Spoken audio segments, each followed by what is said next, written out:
الحمد لله نحمده ونصلي على رسوله الكريم أما بعد فقد قال الله تعالى في كلامه المجيد والفرقانه الحميد أعوذ بالله من الشيطان الرجيم সবাই পড়ি বিসমিল্লাহির রাহমানির ওয়া ইন্নাহু লাযিকরুল লাকা ওয়া লিকাওমিকা ওয়া সাওফা তুসআলুন সাদাকাল্লাহুল আযীম وقال النبي صلى الله عليه وسلم من لم يشكر الناس لم يشكر الله أو كما قال عليه الصلاة والسلام لا إله جور لا إله সবাই ঝংকার দিয়ে কালেমা পড়েন লা ইলাহা জোরে জোরে পড়েন বাবা লা ইলাহা আর জোরে লা ইলাহা ইল্লাল্লাহ লা ইলাহা জোরে লা ইলাহা একটু জবান খোলেন সবাই ঝংকার দিয়ে কালেমা পড়েন লা ইলাহা আর জোরে লা ইলাহা ভাইজান রিকশা চলে না চালক ছাড়া নৌকা চলে না মাঝি ছাড়া কথা বলেন ঠিক কিনা রিকশা চলে না চালক ছাড়া নৌকা চলে না মাঝি ছাড়া দুনিয়া চলে না দুনিয়া চলে না আল্লাহ ছাড়া লা ইলাহা লা জোরে লা ইলাহা জোরে লা ইলাহা আর জোরে লা ইলাহা ইল্লাল্লাহ লা ইলাহা ওরে কালিমার বান্দো ভেলা কাজে লাগবে মরণ বেলা বলনি কালিমার বান্দো ভেলা কাজে লাগবে মরণ বেলা এই কালিমার প্রেম থাকিলে এই কালিমার প্রেম থাকিলে কবর হবে ও জালা লা ইলাহা লা জোরে লা ইলাহা লা জোরে লা ইলাহা সবাই লা ইলাহা লা ইলাহা ইল্লাল্লাহু মুহাম্মাদুর রাসূলুল্লাহ সাল্লাল্লাহু আলাইহি ওয়াসাল্লাম।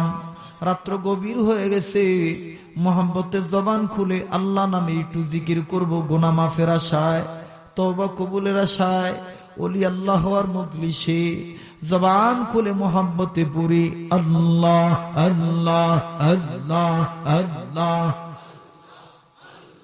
জবান খোলেন আল্লাহ আল্লাহ আল্লাহ আল্লাহ আল্লাহ আল্লাহ আল্লাহ আল্লাহ আল্লাহ আল্লাহ আল্লাহ আল্লাহ আল্লাহ আল্লাহ আল্লাহ আল্লাহ আল্লাহ আল্লাহ আল্লাহ আল্লাহ আল্লাহ আল্লাহ আল্লাহ আল্লাহ আল্লাহ আল্লাহ আল্লাহ লা ইলাহা ইল্লাল্লাহু মুহাম্মাদুর রাসূলুল্লাহ সাল্লাল্লাহু আলাইহি ওয়াসাল্লাম। প্রেমের কালিমা মোহাব্বতে জবান খুলে সবাই পড়েন লা ইলাহা ইল্লাল্লাহু মুহাম্মাদুর রাসূলুল্লাহ সাল্লাল্লাহু আলাইহি ওয়াসাল্লাম। বালাগাল উলা বিকামালিহি কাশাফাদ দুজা বিজামালিহি হাসনাত জামিউ সালিহি সাল্লু। হাজার হাজার মানুষ কিন্তু নবীর শানে হচ্ছে না। জবান খুলে মোহাব্বতে সবাই পড়ি বালাগাল উলা বিকামা কাশাফাদ দুজা বিজামালিহি হাসনাত জামিউ সালিহি সাল্লু। मिम से मोहम्मद नाम है, मिम से मोहम्मद नाम है,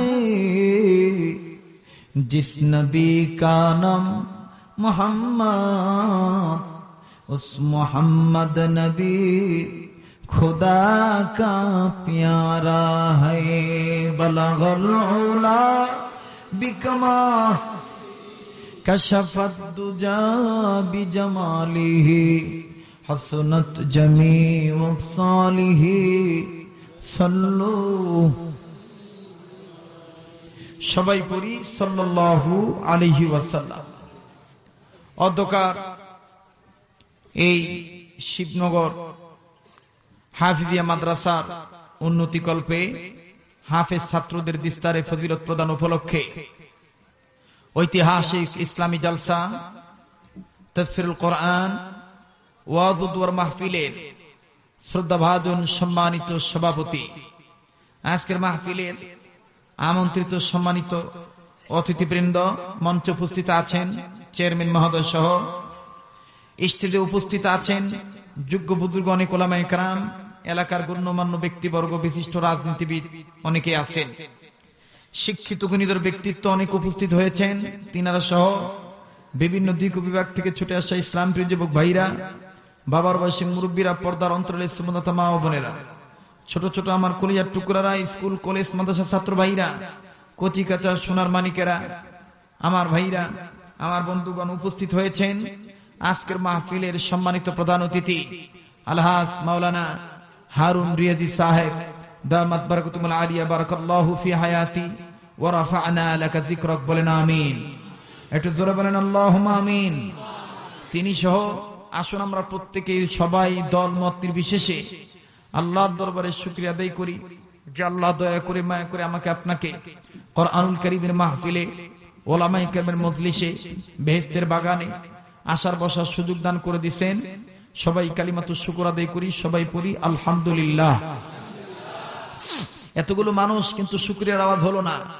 আল্লাহর ওয়াদা, কোন গোলাম যদি নিয়ামত পেয়ে নিয়ামতের শুকরিয়া আদায় করে, আল্লাহ গোলামদের প্রতি খুশি হয়ে নিয়ামত বাড়ায় দেন। একটু জোরে বলেন আলহামদুলিল্লাহ।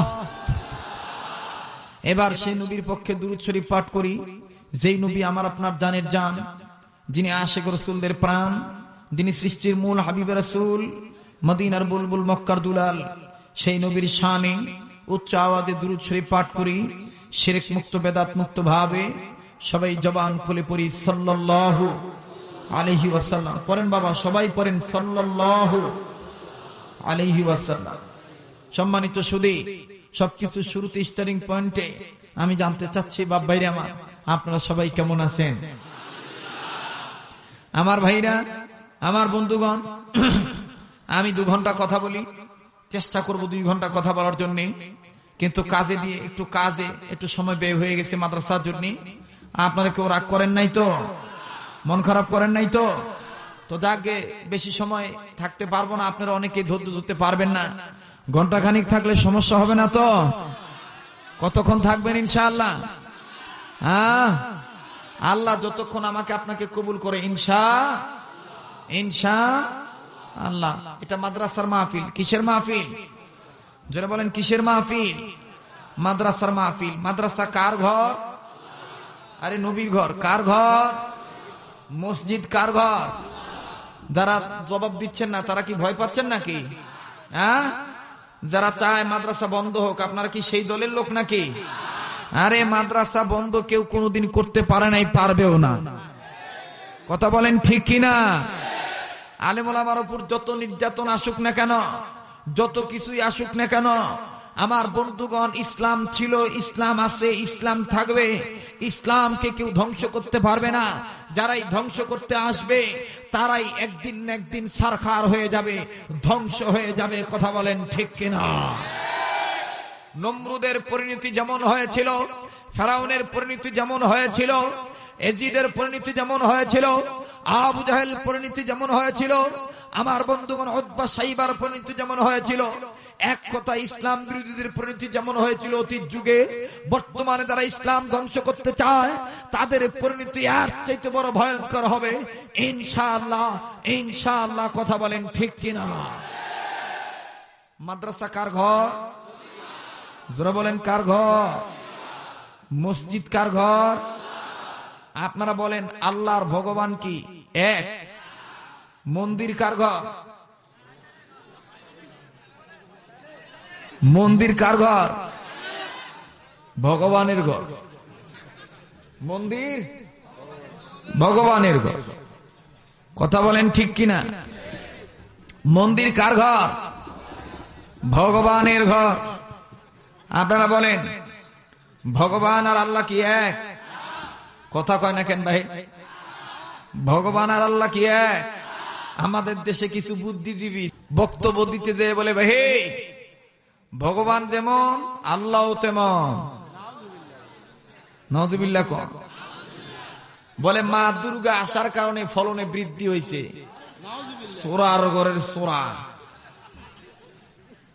গজব পড়বে একদিন। কথা বলেন ঠিক কিনা?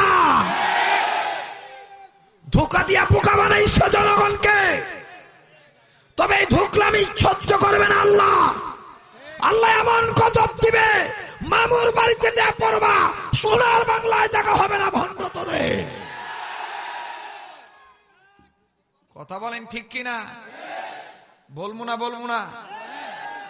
ভয় পাইতেছেন? চলবে না ইসলামী বিপ্লব চলবে না। নিজে বলবেন, ডান বাম লক্ষ্য করবেন কোন লোকটা জবাব দেয় না। যেই লোকটা জবাব দেবে না মনে করবেন এই লোকটা ওই দলের লোক। চাচার ভিতরে হিসাব খারাপ। কথা বলেন ঠিক কিনা? চলবে না ইসলামী আন্দোলন চলবে না। তাহলে আমি বলবো চলবেই। আজকের মাহফিল আপনারা বলবেন চলবেই।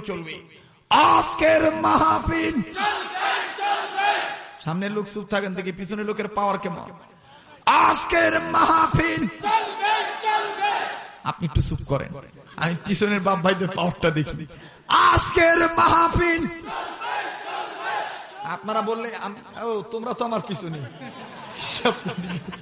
আমরা চালাক আছে। হুজুর কইতে পিছনের লোক, ভাই আমার পিছনের লোক না, আমার সামনের লোকের একবারে পিছন সাইডে। আপনাদের পাওয়ারটা দেখতে চাইতেছি। আজকের মাহফিল আওয়াজ আছে না? এবার পিছনের লোক চুপ থাকেন, সামনের লোকের পাওয়ার দেখি। আজকের মাহফিল যারা চতুর্পাশে দাঁড়িয়ে আছেন তারা কি ফাও? এবার বসন্ত লোকেরা চুপ থাকেন, দাঁড়ানো ভাইরা বলেন তো ভাইয়ারা আজকের মাহফিল। আরে বাপ রে বাপ, সবাই দাগনা আছে। কথা বলেন ঠিক কিনা? এবার দাঁড়ানো ভাইরা, বসার ভাইরা, পিছের ভাইরা, সামনের ভাইরা, স্টেজের ভাইরা সবাই যদি বলি আওয়াজ বাড়বে না কমবে? আর আওয়াজ যখন বাড়বে শয়তান থাকবে না ভাগবে? আজকের মাহফিল কতক্ষণ চলবে? সারা রাত চালাইলে বক্তা বাঁচবে? আল্লাহ যতক্ষণ চালায় ইনশাআল্লাহ। আমার ভাইরা তাহলে ভগবান আর আল্লাহ কি এক? আমাদের আল্লাহ কয়জন? আল্লাহ কয়জন? আর ভগবান কোটি কোটি কোটি কোটি। তারা 33 কোটি ভগবানের পূজা দেয়। কত কোটি ভগবান? মোটা টিকটিকি দেখলো কয় মা দুর্গা, মা ভগবান, ভগবতী।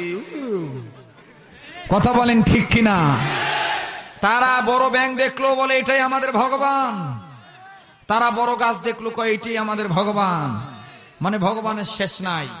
তাহলে আপনারা বলেন ভগবান 33 কোটি আর আমাদের আল্লাহ কয়জন? আমার আল্লাহর ভগবান কি এক? আল্লাহর স্ত্রীলিঙ্গ আছে? ভগবানের আছে, আছে না? ভগবতী। ভগবানের ভ বাদ দিবেন, থাকে কি? গবান। গবানের গ বাদ দেন, থাকে কি? বান। বানের বা বাদ দেন, থাকে কি? ন। ন মানে নাই, ক্ষমতা নাই, পাওয়ার নাই, যোগ্যতা নাই, কোন শক্তি নাই। কথা বলেন ঠিক কিনা? নিজের গায়ে মাছি পরে মাছি খেতে পারে না। এইটা আবার কিসের আল্লাহ হইল? আরে মিয়া, শুধু মাছি না, কুত্তা গায়ে পেশাব করে ভিজায় দেয়, কুত্তাও খেদাইতে পারে না। এটাকে আমি বানিয়ে বললাম? হাদিসের কথা না। এক ইহুদি শখ করে ভগবান বানাইছে। যারা হাসতেছে হাসতে দেন। ওয়াজ মাহফিলে হাসার দরকার আছে, কান্দারও দরকার আছে। শখ করে ভগবান বানাইছে, বাজারে বিক্রি করতে নিতে যাবে তো প্রতিমধ্যে পেশাব ধরছে।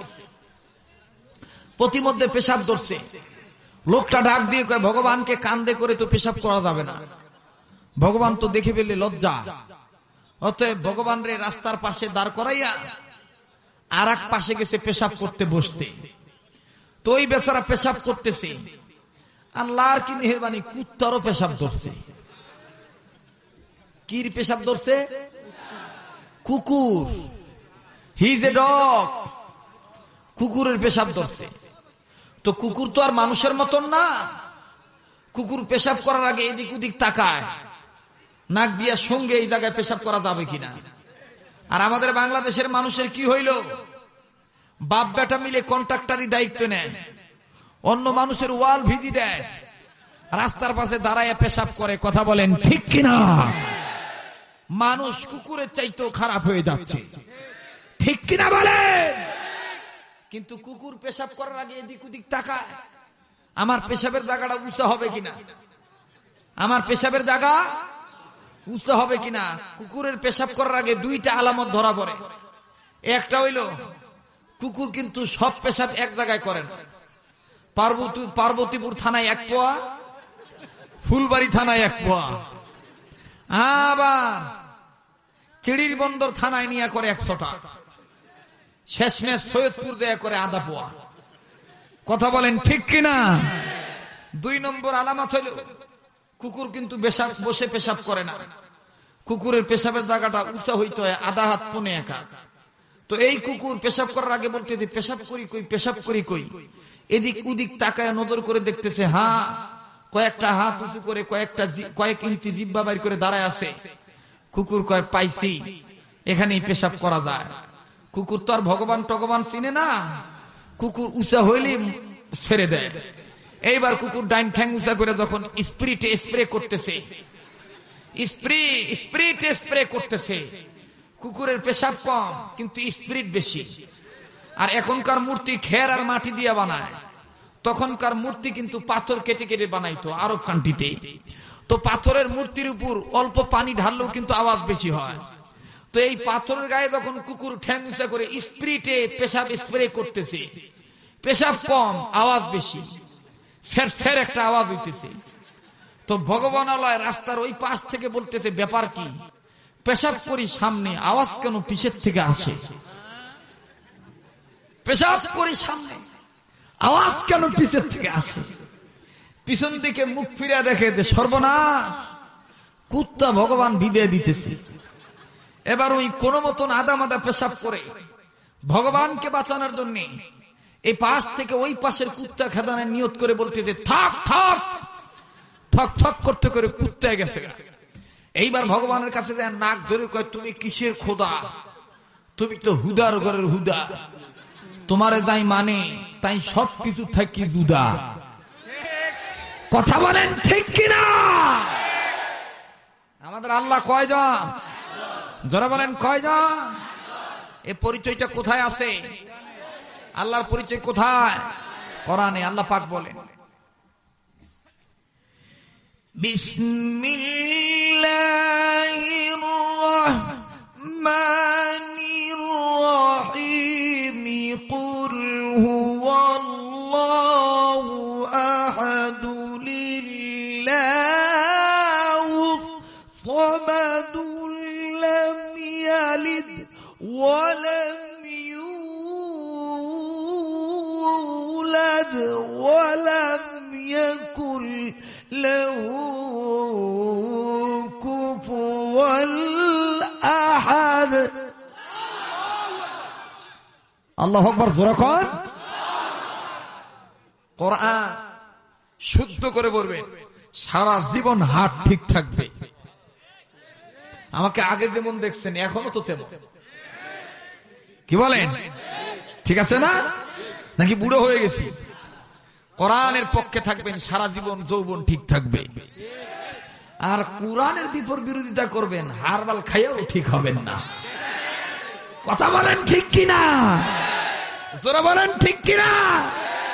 আপনি কোরআন বাদ দিবেন, অল্প বয়সে লাঠি হাতে নেওয়া লাগবে। কোরআন বাদ দিবেন, অল্প বয়সে চশমা নেওয়া লাগবে।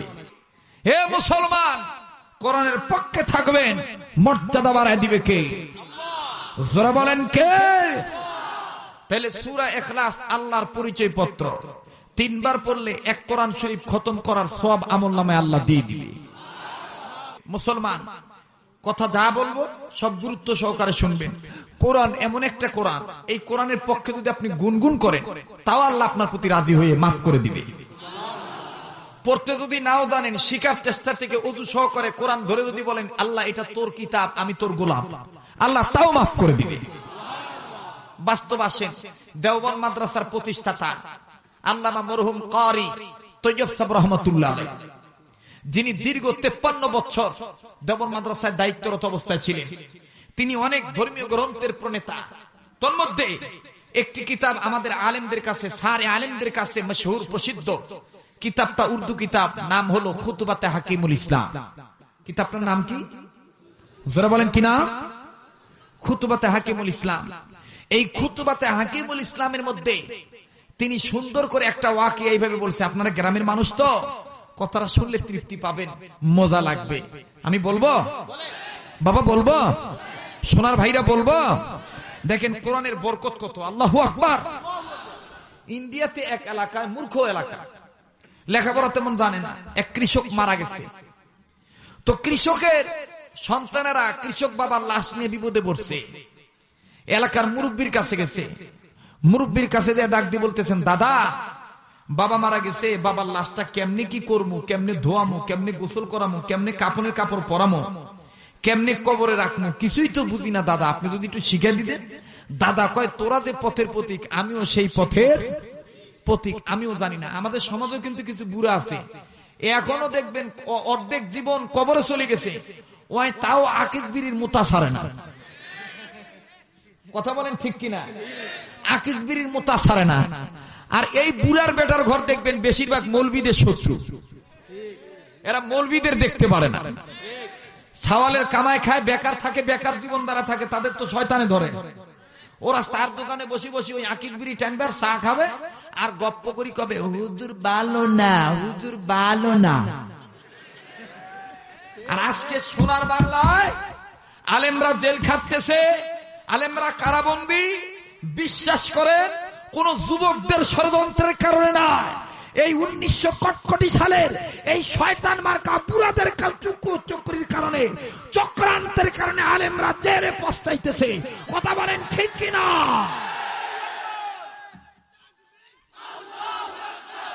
আমার ভাইরা, বুড়াদের যন্ত্রণায় মসজিদে ইমাম টিকতে পারে না।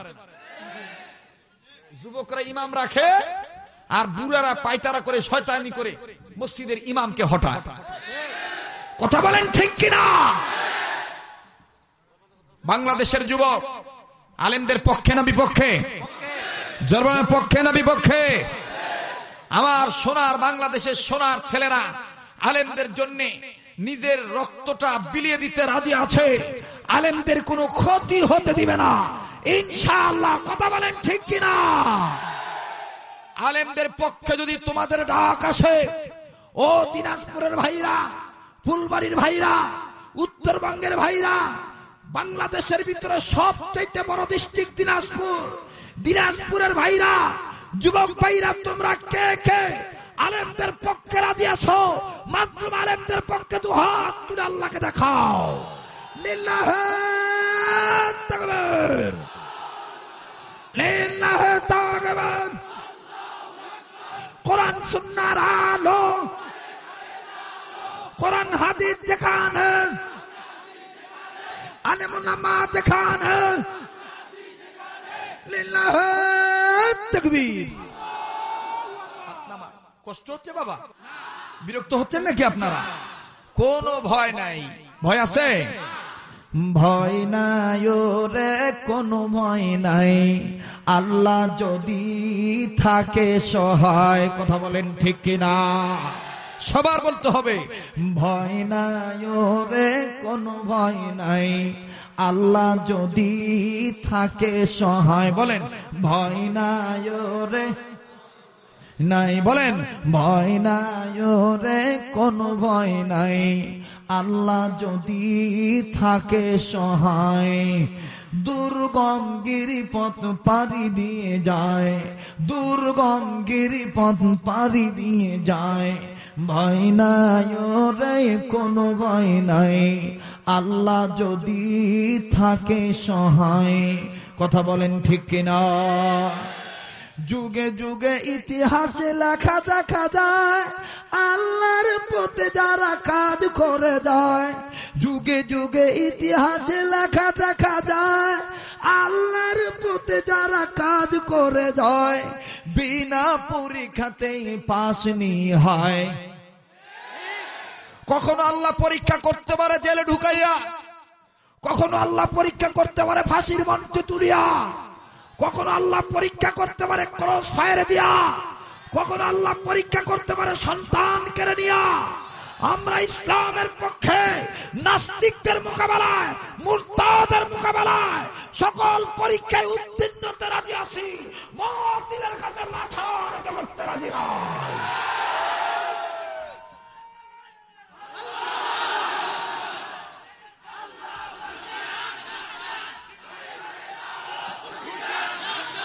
আমার ভাইরা, আমার বন্ধুগণ, আমরা গোলাম কার? যারা বলেন কার?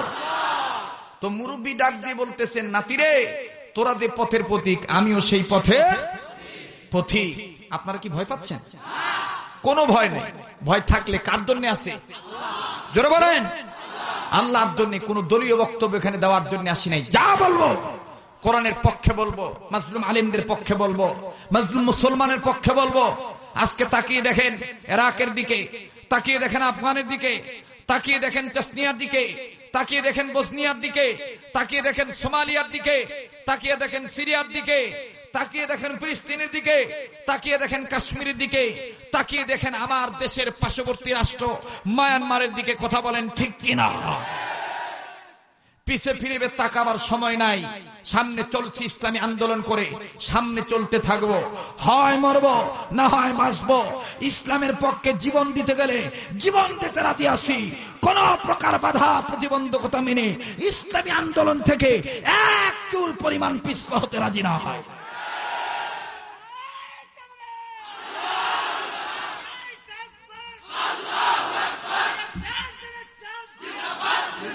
হে মুসলমান, গোলাম কার?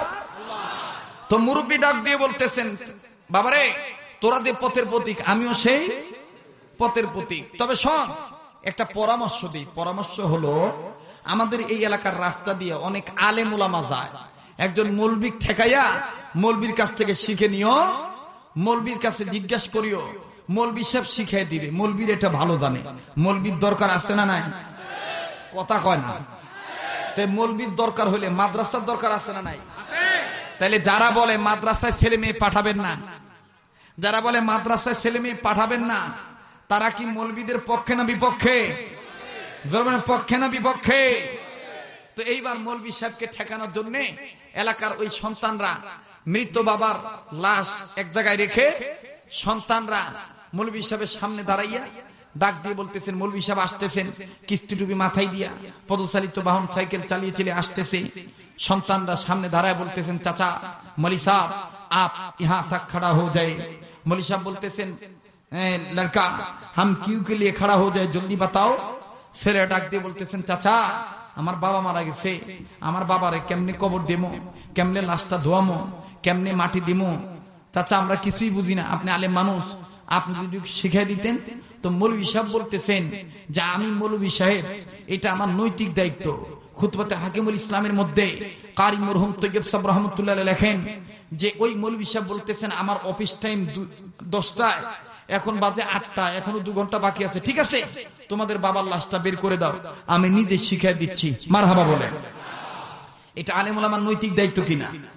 আর এই দায়িত্ব পালন করতে গেলে এরকম গ্রামে গ্রামে হাফিজ হুজুর রহমতুল্লাহের স্বপ্ন পূরণ করতে হবে, বাস্তবায়ন করতে হবে, এরকম গ্রামে গ্রামে মাদ্রাসা নির্মাণ করতে হবে। কথা বলেন ঠিক কিনা? মুসলমান ভাইরা আমার, এ বাজার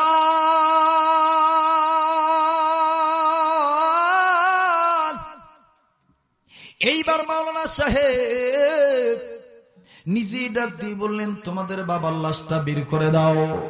বাজান দিলটা নরম করে দিবেন, একটা ফোঁটা চোখের পানি দেখেন পরে কিনা। ও বন্ধু আমার ভাইরা, আমার বন্ধুগণ, দিলটা দেখেন নরম হয় কিনা। এবার মাওলানা সাহেব নিজে ওই মৃত ব্যক্তিকে সুন্দর করে গোসল করে দিলেন। কেমনে কয় টুকরা কাপড় পরাইব তাও জানাই দিলেন। বাজান রে, কোন দিকে নজর দিবেন না, আমার দিক তাকান। মৌলবী সাহেব আস্তে করে সুন্দর করে সব কাজ সমাপ্ত করলেন। নিজে জানাজার ইমামতি করিয়া এলাকার সন্তানদেরকে নিয়া, ও বন্ধু, কয়েকজন সম্মিলিত ভাবে মিলিয়া একত্রিত হইয়া বাবার লাশ কবরে শুয়ে দিল। ও বাদান রে, এইবার কবর দেওয়া সম্পন্ন হইয়া গেল,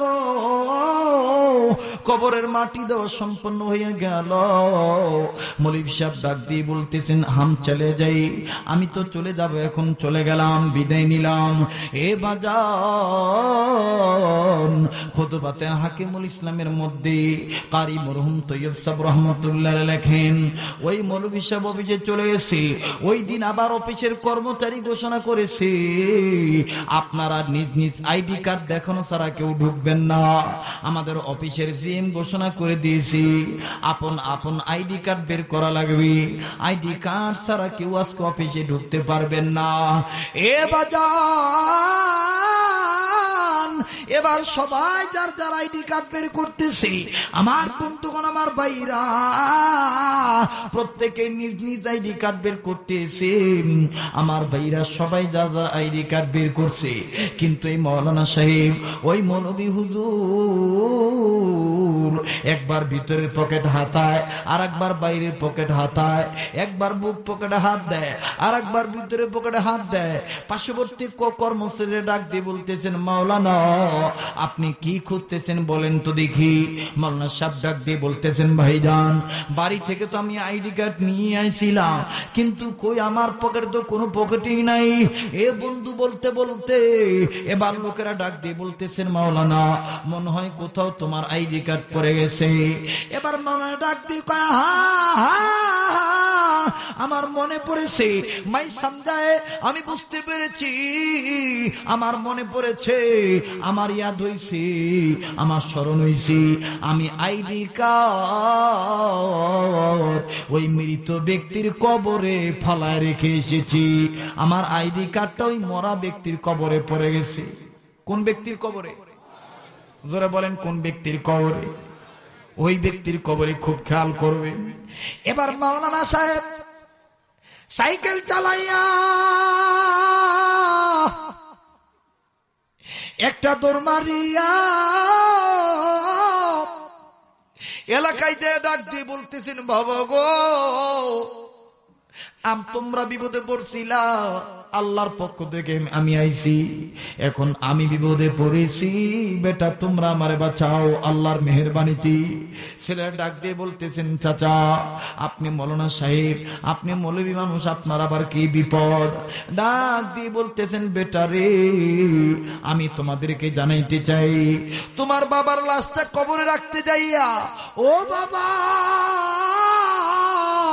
আমার আইডি কার্ডটা তোমার বাবার কবরে পড়ে গেছে। আল্লাহু আকবার। ও বেটার মনে কষ্ট না নিলে তোমার বাবার কবরটা একটু ফাঁক করো বেটা, আইডি কার্ড না বের করলে আমার চাকরি টিকবে না বেটা।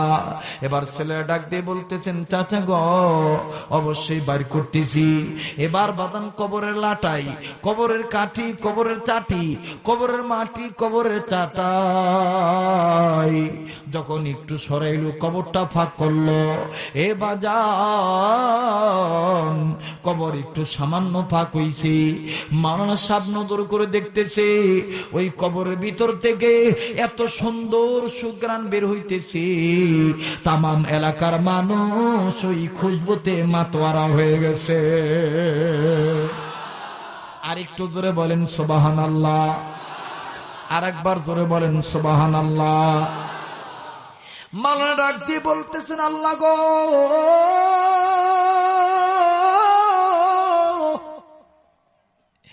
ইনি একজন সাধারণ কৃষক মানুষ, মূর্খ মানুষ, লেখাপড়া তেমন জানে না, অশিক্ষিত মানুষ, কিন্তু তার কবরে এত সুন্দর গান কোথা থেকে আইলো আল্লাহ? এ বাজান এবার মাওলানা সাহেব কবরের দিকে উকি মেরে নজর করে দেখি, আমার আল্লাহ এই পুরাটা কবর ফুলের বাগান দিয়া ভরপুর করে দিছে। একটু জোরে বলেন না সুবহানাল্লাহ। মাওলানা সাহেব কারো কাছে কিছু না বলিয়া কবরে আস্তে করে নামিয়া আইডি কার্ডটা তুললেন রে বাবা। এবার মাটি সম্পন্ন করে দিলেন, সম্পন্ন করে দিয়ে পিছন দিকে মুখ করে ডাক দিয়ে বলে, ও বাতিজারা তোমরা বললা তোমার বাবা মূর্খ মানুষ, কিন্তু তোমার বাবার কি এমন আমল ছিল যে আল্লাহ তোমার বাবারে মাফ কইরা তোমার বাবার কবর জান্নাতের বাগান বানায় দিছি। ছেলেরা ধাঁধা করে কান্দে, চোখের পানি ছেড়ে দিয়ে কান্দে, আর ডাক দিয়ে বলে, চাচা গো আল্লাহর কসম করে বলি আমার বাবা মূর্খ মানুষ, আমার বাবা লেখাপড়া জানে না। মাওলানা সাহেব ডাক দিয়ে বলতেছেন, বেটা এ বেটা আমার মনে হয় তোমরা তোমার বাবার গোপন আমলের খবর জানো না। তবে রে বেটা আমি পাগল হইয়া গেলাম, আল্লাহ পাক এইরকম ভাবে নগদে মাফ কইরা দিতে পারে। আমি আশ্চর্য হয়ে গেলাম। বেটা বেটা তোমাদের বাপের কোনো আমলের খবর তোমাদের কাছে জানা নাই, তবে বেটা বেটা তোমাদের মাকে ডাকাও, তোমাদের মা স্ত্রী হিসাবে জানা থাকতে পারে, তোমার বাবার কোনো গোপন আমল তার কাছে জানা থাকতে পারে। চিৎকার দিয়ে বলেন মারহাবা।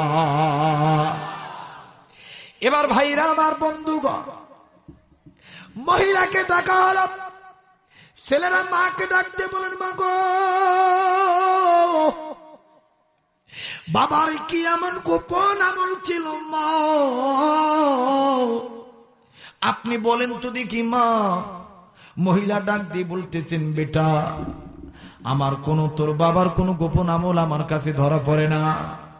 এ বাজান আমার দিক তাকান, ডাক দিয়ে কয়, তোর বাবার কোনো গোপন আমল আমার কাছে আমার ধরা নাই। মাওলানা সাহেব ডাক দিয়ে বলতেছেন, বোন আপনি একটু ভালো করে বুঝে দেখেন, একটু চিন্তা ভাবনা করে দেখেন। অনেকক্ষণ পর মহিলা চুপচাপ করে একটু দাঁড়িয়ে থেকে হঠাৎ করে মহিলা কান্দে। আমার ভাইরা প্লিজ কান্না না আসলো কান্নার ভান করেন, দিলটা নরম করে দেন। আমি পাগলের মন বলতেছে, আজকের মাহফিলে তো আল্লাহ ফেরত দিবে না, আজকের মাহফিলে তো আল্লাহ কবুল করবে। এই কথা যদি হক হয়, এই কথা যদি বানোয়াট কোনো কিচ্ছা কাহিনী হয়, এই কথার তাসির হবে না, হবে না। আর কথাটা যদি হক হয়, তার জবানে আহলে হকের জবান যদি পবিত্র হয়, আল্লাহর কসম আজকের এই কথার তাসির হবে। এ বন্ধু, মহিলা চোখের পানি ছেড়ে ধা ধা করে চোখের পানি ছেড়ে কান্দে। মাওলানা ডাক দিয়ে বলতেছেন, বোন কান্দেন কেন? মহিলা চোখের পানি মোটা ডাক দিয়ে বলতেছেন, মাওলানা গো, আমি খুইদা পাইছি, আমার স্বামীর একটা গোপন আমল আমার কাছে ধরা পড়ছে। বলে কি সেই গোপন আমল? বলেন তো দেখি। ভাই প্লিজ দিলটা নরম করে দেন।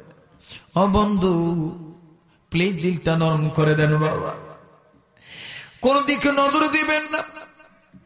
কাঁদলে আল্লাহ খুশি হয়, কাঁদলে গুনাহ মাফ হয়, কাঁদলে আল্লাহ ভালো হয়ে যায়। এ বাগান সবার চোখে পানি আসবে না, সবাই কাঁদতে পারবে না। এবার মহিলা ডাক দিয়ে বলতেছেন, মাওলানা আমার স্বামীর গোপন আমল আমার কাছে ধরা পড়ছে। বলে বোন রে, কি আমল ধরা পড়ছে বলো তো দেখি। মহিলা ডাক দিয়ে বলতেছেন, মাওলানা আমার স্বামী গরিব মানুষ, মানুষের বাড়িতে কর্ম করে খাইতো, দিন আনতো দিন খাইতো, নুন আনতে আমাদের পান্তা পুরাইতো। ও মাওলানা আমরা এতই নিহাত গরিব মানুষ। হুজুর স্বামী আমার সকাল বেলা মানুষের বাড়িতে কর্ম করতে যাইতো, সাতের বেলা বিকাল বেলা সন্ধ্যা বেলায় আমার স্বামী ঘরে ফেরত আসতো। আমি দেখতাম স্বামীর মাথার চুল আওলা কেশ পাগল হয়ে, স্বামী আমার কেমন যেন জীর্ণ শীর্ণ চেহারা, স্বামীর চেহারায় দুলাবালি লাগানো, স্বামীর হাত পায়ে দুলাবালি লাগানো। আমি কুয়া থেকে পানি তুলতাম, আমি পানি তুলিয়া স্বামীকে দিতাম, স্বামী সুন্দর করে হাত মুখ ধুইত, তার মানে ওযু করত। এটাও ওই এলাকার মানুষ বোঝে না, ওযুটাও বাজান মানুষ এলাকার মানুষ চিনে না। ডাক দিয়ে বলতেছেন, মাওলানা আমার স্বামী হাত মুখ ধুইত, মুখমণ্ডল সুন্দর করে ধুইত, ধোয়ার পর স্বামী সুন্দর করে ঘরের মধ্যে প্রবেশ করতেন। এরপরে প্রবেশ করার পরে স্বামীর গায়ে যে চাদর থাকতো, ওই চাদরটা দিয়ে নিজের গা ঢাকতো, নিজের গাটা সুন্দর করে ডেকে নিত। ও মাওলানা নিজের গাটা ডাকিয়া নিও। আমাদের ঘরে একটা তাকিয়ার উপর মোটা কেতাব ছিল, ওই মোটা কেতাব স্বামী আমার নামাইতো। মোটা কেতাবটা স্বামী আমার নামানোর পরে এ বাজান কোন দিকে নজর নাই, খুব খেয়াল করে শুনবেন বাজান। ডাক দিয়ে বলতেছেন, মাওলানা আমার স্বামী মোটা কেতাবটা নামাইতো, ওই মোটা কেতাবটা নামাইয়া স্বামী আমার লেখাপড়া জানতো না, ওই মোটা কেতাবটা স্বামী সুন্দর করে এক হাতের উপর রাখতো, বাম হাতের উপর রাখিয়া স্বামী আস্তে করে কিতাবটা খুলতো। স্বামী ডান দিকে খোলার পরে স্বামী আস্তে করে ডান হাতের সাদা আঙ্গুল উঁচু করতো, সাদা আঙ্গুল উঁচু করিয়া ডান থেকে বামের দিকে নিয়ে যাইত। আল্লাহু আকবার। ডান থেকে বামের দিকে নিয়ে যাইত। হুজুর স্বামী ওই কিতাবের কোন ওয়ার্ড চিনতো না, কোন শব্দ পড়তে পারতো না, কিন্তু স্বামী আঙ্গুল ঘুরাইতো, লাইনে লাইনে আঙ্গুল ঘুরাইতো, আর এইভাবে বলতো, মাওলা ये तेरी कलाम मैं तुम्हारी गुलाम, মাওলা ये तेरी कलाम मैं तुम्हारे गुलाम। এই কথা বলে স্বামী আমার দীর্ঘক্ষণ ধরে এই কথাই বলতো। এরপরে স্বামী আমার বুকে জড়িয়ে ধরতো। মাওলানা সাহেব ডাক দিয়ে বলতেছেন, বোন ওই কিতাবটা আমি দেখতে চাই। মহিলা ডাক দিয়ে বলতেছেন, মাওলানা ওই কিতাবটা আমি সযত্নে রেখেছি। এবার মাওলানার হাতে কিতাবটা দেওয়া হইল। মাওলানা মনে করছেন মানুষের হাতে লিখিত কোনো কিতাব হবে, বই পুস্তক হবে, কিন্তু হাতে নিয়ে দেখে এটা দুনিয়ার কোন মানুষের কিতাব নয়, এটা আমার আল্লাহর কিতাব, আল্লাহর কুরআন। মুসলমান ভাইরা আমার, বন্ধুগণ, মাওলানা কিতাব দেখার পরে আমার ভাইরা আমার বন্ধুগণ, মাওলানা কিতাব খুলিলেন।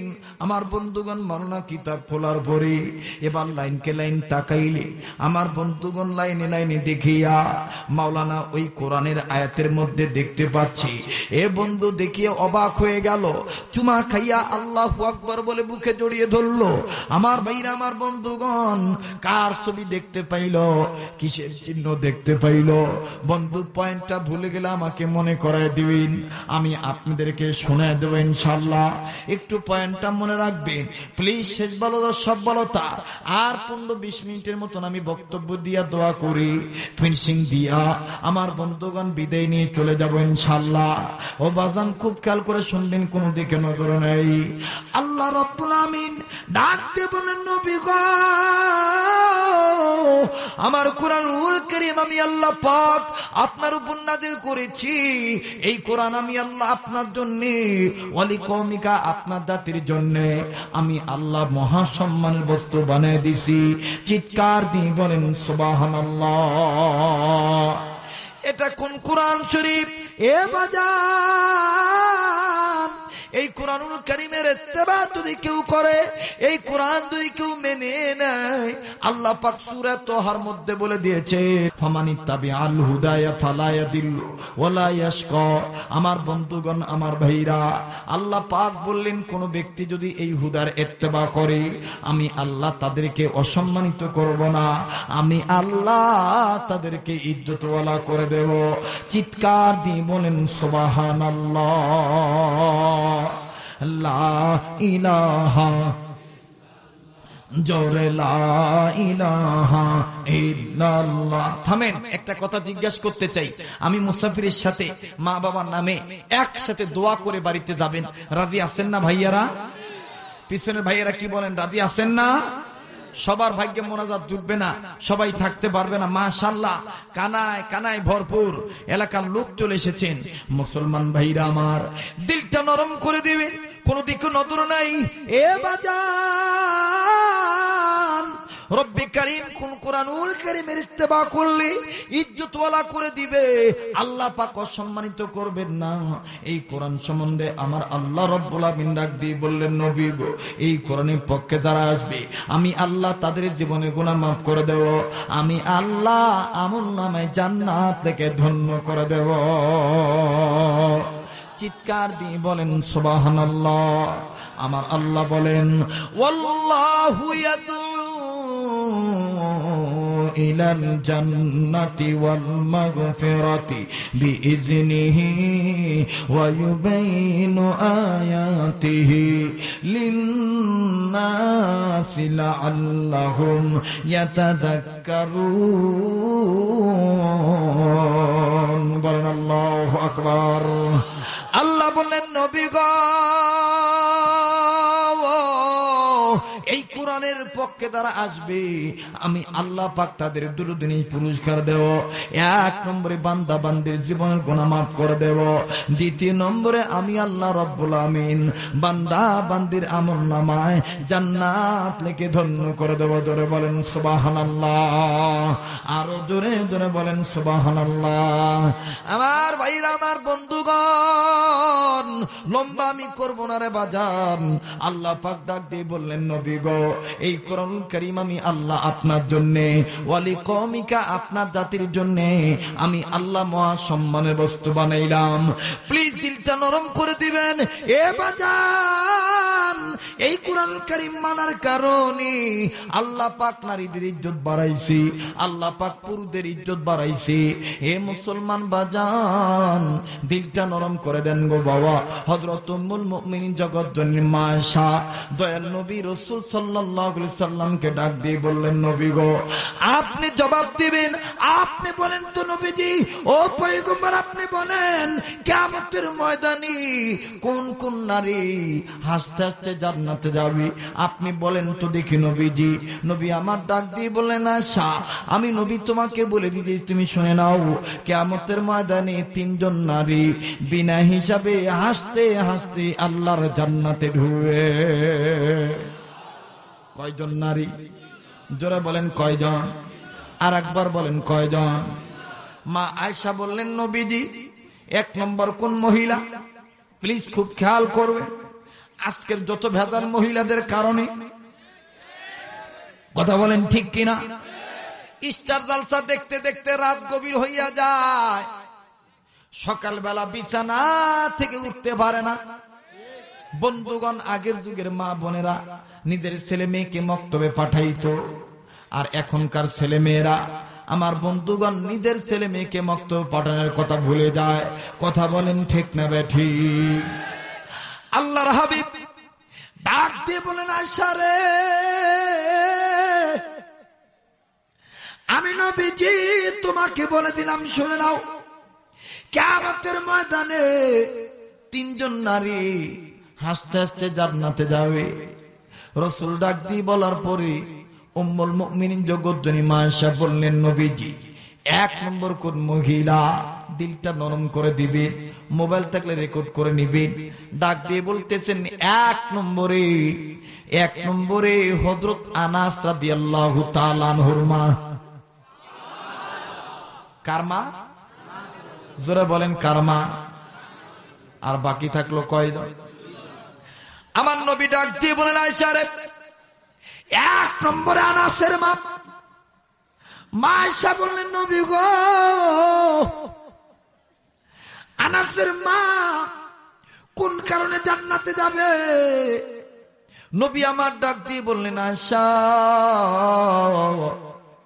আনাসের মা জান্নাতে যাওয়ার কারণ হলো, তুমি আমার কাছে শুনে নাও।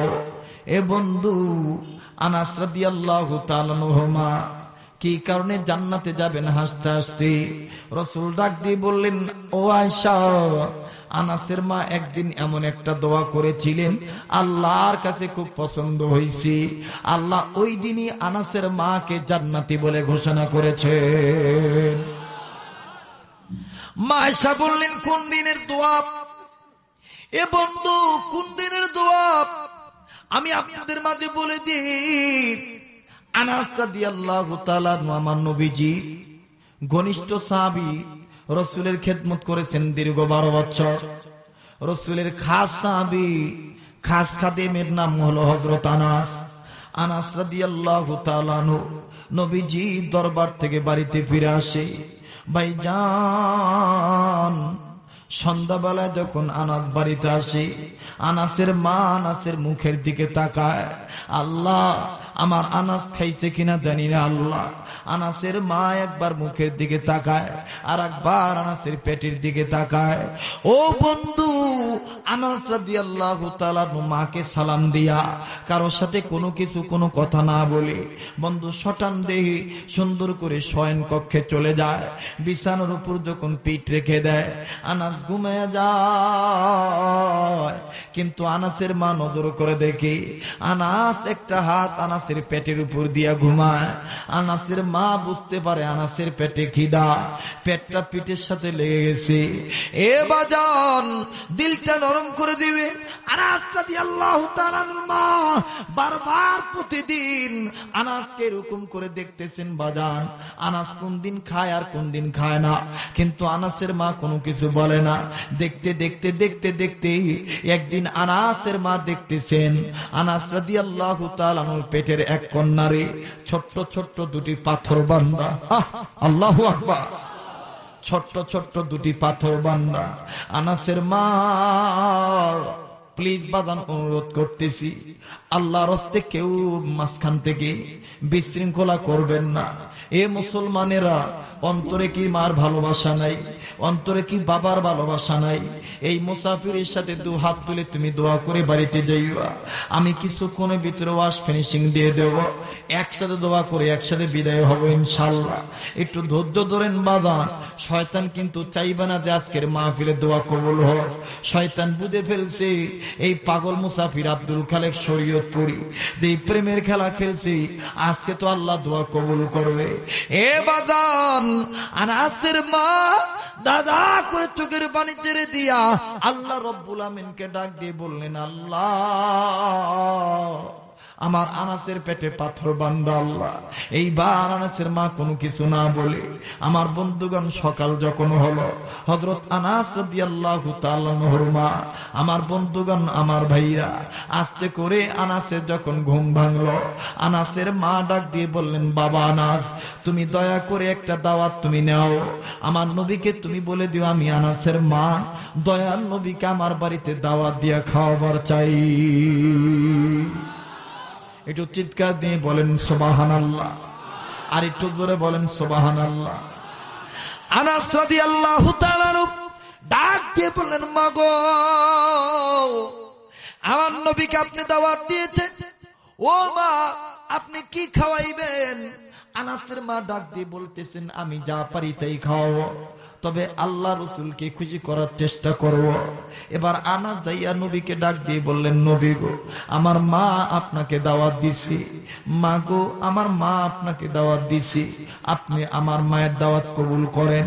বিশ্ব নবী কিছুক্ষণ চুপ করে থাকলেন, একবার কিবলার দিকে তাকায়, আর একবার অন্য দিকে তাকায়। সাহাবীরা কয়, ব্যাপার কি? ইহুদি পর্যন্ত দাওয়াত দিলে নবী নগদ গ্রহণ করে কবুল করে, কিন্তু নবীর খাস ভক্ত, খাস খাদেম আনাস দাওয়াত দিল, কিন্তু আনাসের পক্ষে নবী কোনো জবাব দেয় না। এ বাদান হযরত ওমর রাদিয়াল্লাহু তাআলা, হযরত উসমান, হযরত আলী, হযরত আবু বকর এবং আবু হুরায়রা আনাস ডাক দিয়ে বলতেছেন, ইয়া রাসূলুল্লাহ, আমার মা আপনাকে দাওয়াত দিয়েছে, আপনি দাওয়াত কবুল করেন। আল্লাহর হাবিব অনেকক্ষণ পর ডাক দিয়ে বলতেছেন, আনাস তোমার মাকে বলে দিও আমি তোমার মায়ের দাওয়াত কবুল করেছি, তবে আগামীকালকে ঈশার নামাজের পরে যাব। চিৎকার দিয়ে বলেন সুবহানাল্লাহ, আরেকটু জোরে বলেন সুবহানাল্লাহ। হযরত ওমর ডাক দিয়ে বললেন, ইয়া রাসূলুল্লাহ, এতক্ষণ লেট করার কারণটা কি? আনাসের পক্ষে বিশ্বনবী ডাক দিয়ে বললেন, সাহাবীরা, আনাসের মা দাওয়াতের সাথে আল্লাহ রাজি খুশি আছি। আনাসের মা আমাকে দাওয়াত দিয়ে একটা জিনিস পরীক্ষা করবার চায়। কি পরীক্ষা করতে চায়? একটু সময় লাগবে বাদান, কষ্ট হচ্ছে নাকি আপনাদের? বিরক্ত লাগতেছে নাকি আপনাদের? পিছনে ভাইরা হাত তুলে দেখান তো, যে কষ্ট হচ্ছে নাকি আপনাদের? আল্লাহ কবুল করুক, জোরে বলেন আমিন। এ মুসলমান বাজান, খুব খেয়াল করে শুনবেন। আল্লাহর নবী ডাক দিয়ে বললেন, সাহাবীরা রে, আনাসের মা আমাকে দাওয়াত দিছে, আনাসের দাওয়াত আমি কবুল করেছি, আনাসের মার দাওয়াত আমি কবুল করেছি। আমি আগামীকালকে ঈশার নামাজের পরে আনাসের বাড়িতে দাওয়াত খাইতে দাও। বাদান এবার সময় চলে গেল, অনেক লম্বা কথা সংক্ষেপ করে দিলাম। হযরত আনাস রাদিয়াল্লাহু তাআলা বাড়িতে নবী প্রবেশ করবেন। এ ভাইয়া, আমার বন্ধুগণ, আমার ভাইরা, আমার বন্ধুগণ, হযরত আনাস যখন বাড়িতে চলে গেল, বাড়িতে যাইয়া মাকে বলতেছেন, মা, আল্লাহ রাসূল আমাদের বাড়িতে তাশরীফ আনতেছেন। আনাসের মা সুন্দর করে বিছানা রেডি করলেন, রুটি হালুয়া তৈরি করেছেন, নবীর জন্য খাবার রেডি করেছেন। নবী যখন খাবারের সামনে বসবে, নবী যখন আনাসের ঘরে ঢুকবে, আনাস রাদিয়াল্লাহু তাআলা বাড়িতে প্রবেশ করবে, হযরত আনাসের মা আনাসকে ডাক দিয়ে বলেন, বাবা আনাস, তুমি আমার সামনে দাঁড়াও। আনাস একটু ডান সাইডের সামনে দাঁড়াই। ও বাদান, ঈশার পরে যখন দয়াল নবী আসতেছি, আনাসের মা কিবলার দিকে নজর করে, আমার বন্ধুগণ পূর্ব দিকে নজর করে, পূর্ব দিকে আকাশ পানে নজর করে, পূর্ণিমার চাঁদের দিকে তাকায়, আনাসকে সরায় দেয়। একবার রহমতুল লিল আলামিন চেহারার দিকে তাকায়, আর একবার পূর্ণিমার চাঁদের দিকে তাকায়, আবার পূর্ণিমার চাঁদের দিকে তাকায়, আবার দয়ার নবীর চেহারার দিকে তাকায়। আনাস ডাক দিয়ে বললেন, মা গো,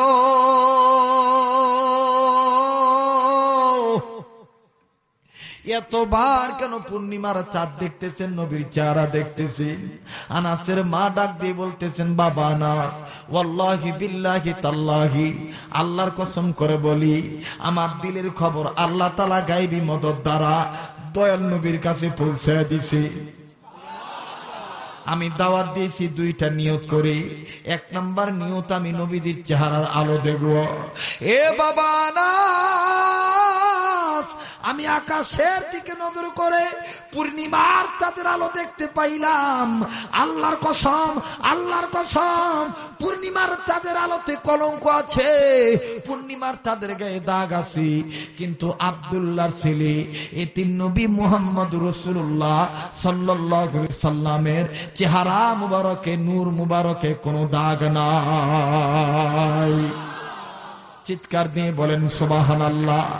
পূর্ণিমার চাঁদের গায়ে কলঙ্ক আছে, কিন্তু দয়ার নবীর চেহারায় কোনো দাগ নাই। আস্তে আস্তে করে যখন নবীজি চলে আসলেন, বিশ্ব নবীর সাহাবীর মা আনাসের মা খাবার সামনে দিলেন, পর্দা রক্ষা করে আমার বন্ধুগণ সামনে দাঁড়াইল।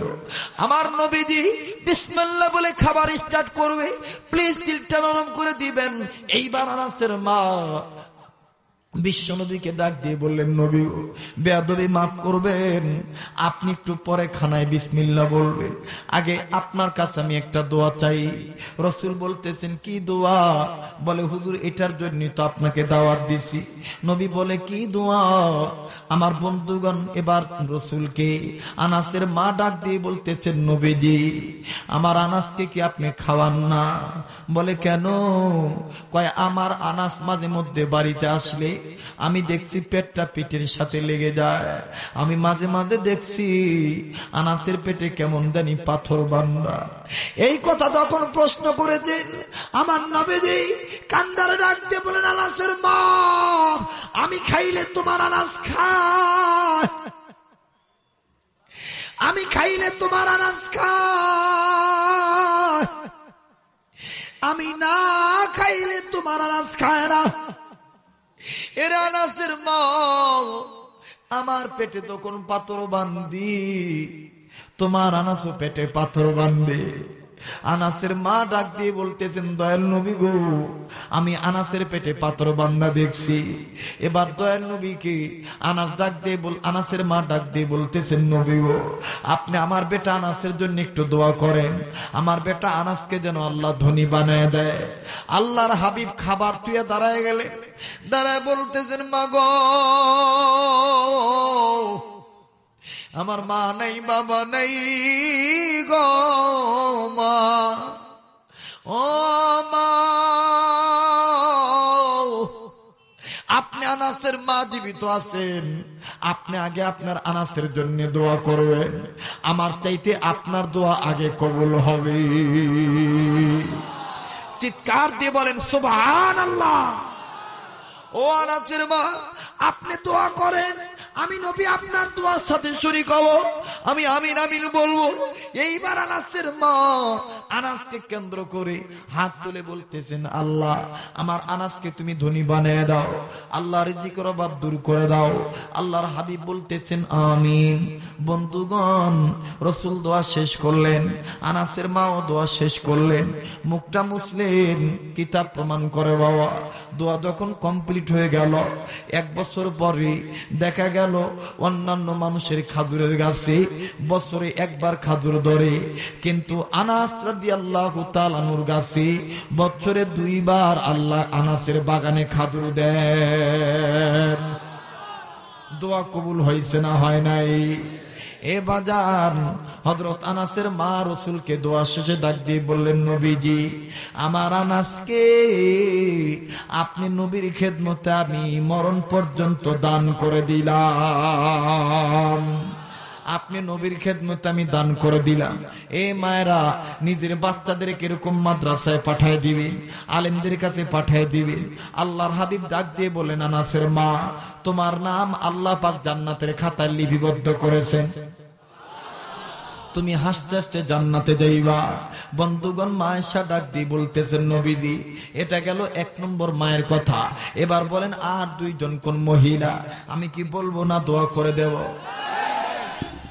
কি বলেন, বলবো না দোয়া করে দেব? বলবো? হ্যাঁ। 2 নম্বর বিশ্বনবী ডাক দিয়ে বললেন, 2 নম্বরে উহুদ ময়দানের 6 মাসের দুধের বাচ্চার মা। আল্লাহু আকবার। উহুদ ময়দানের কয় মাসের দুধের বাচ্চার মা? 6 মাসের দুধের বাচ্চার মা। প্লিজ বাজান খুব খেয়াল করে শুনবেন। এ বাজান আপনারা জানি আমি জানি 50, 60, 70, 100 কিলোমিটার দূরে থেকে আপনারা আসছেন, তাতে কি হয়েছে? একটু শেষ বলদার সব বলতার। আপনি দোয়া না করে যদি চলে যান, মনে রাখবেন আপনার বেটা বেটু আপনাকে ফাঁকি দিয়া ওয়াজ মাহফিলে এসে দোয়া না করে চলে যাবে। কথা বলেন ঠিক কিনা? যারা চলে যাওয়ার ইচ্ছা করেছেন, আমি কি মনে করতে পারি মা বাবার ভালোবাসা নাই? অবশ্যই আছে। একটু ধৈর্য ধরেন বাজান, একটু ধৈর্য ধরেন। আল্লাহ পাক সবাইকে কবুল করুক, জোরে বলেন আমিন। এ বাজান, দয়াল নবী আল্লামা তকি উসমানী দামাত বারাকাতুল্লাহ আলিয়া তিনি সুন্দর করে বর্ণনা করে আমার বন্ধুগণ এইভাবে কথাটা লিপিবদ্ধ করে দিয়েছেন। আল্লাহর হাবিব ডাক দিয়ে বললেন, 2 নম্বরে উহুদ ময়দানে 6 মাসের দুধের বাচ্চার মা, মোবাইল থাকলে রেকর্ড করে নিবেন। উহুদ ময়দানে 6 মাসের দুধের বাচ্চার মা কোন মা? দয়াল নবী উহুদ ময়দানের দিকে রওনা দিয়েছেন। এ বাজান, একজন মা দুধের বাচ্চা, 6 মাসের দুধের বাচ্চা নবীদের সামনে হাজির করে বলতেছেন, ইয়া রাসূলুল্লাহ, আমি নারী মানুষ, মহিলাদের জন্য তো যুদ্ধ করা যাবে না। নবী গো, আমার বড় কোনো বেটাও নাই, আমার বড় কোনো সন্তান নাই। হুজুর, আমার স্বামী নাই, আমার বড় ভাই নাই, আমি এই দুধের বাচ্চাটা আপনার খেদমতে দান করে দিতে চাই। নবী ডাক দিয়ে বললেন, মা গো, এই 6 মাসের দুধের বাচ্চা নিয়ে আমি কি করব? হুজুর, আপনি তাকে নিয়ে যুদ্ধের ময়দানে যাবে, এই 6 মাসের দুধের বাচ্চা আপনার সাথে যুদ্ধ করবে। পয়গম্বর ডাক দিয়ে বলেন, মা গো, এই 6 মাসের দুধের বাচ্চা তরবারি চালাইতে পারবে না, তীর মারতে পারবে না, বল্লম ধরতে পারবে না, কিছুই করতে পারবে না। এই বাচ্চা কেমনি কি করবে কিছুই তো বুঝে আসে না। মহিলা ডাক দিয়ে বলতেন, নবী গো, ইয়া রাসূলুল্লাহ, ইয়া হাবিবাল্লাহ, আমি জানি কিছুই করতে পারবে না, কিন্তু আমি এটা জানি যুদ্ধের ময়দান থেকে কাফেররা আমার নবীকে টার্গেট করে তীর মারবে, আমার নবীকে টার্গেট করে বল্লম মারবে, আমার নবীকে টার্গেট করে তরবারি চালাইবে।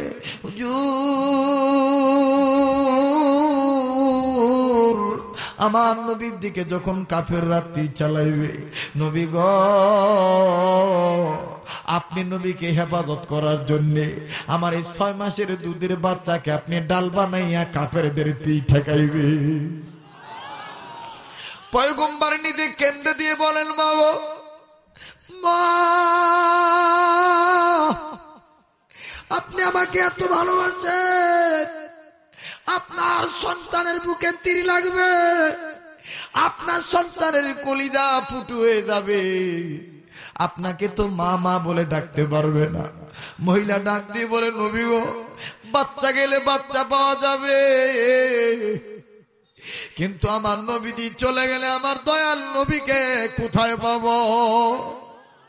ও নবীজি, আল্লাহর কসম করে বলি, এই অন্তরে বাচ্চার চাইতে মা ডাক শোনার চাইতে এতিম নবীর ভালোবাসা বেশি।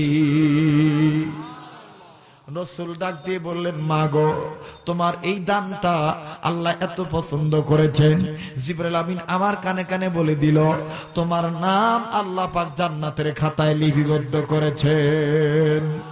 মা আয়েশা ডাক দিয়ে বললেন, নবী গো, এবার 3 নম্বর কোন মহিলা? শুনবেন কিনা? জোরে বল, শুনবেন কিনা?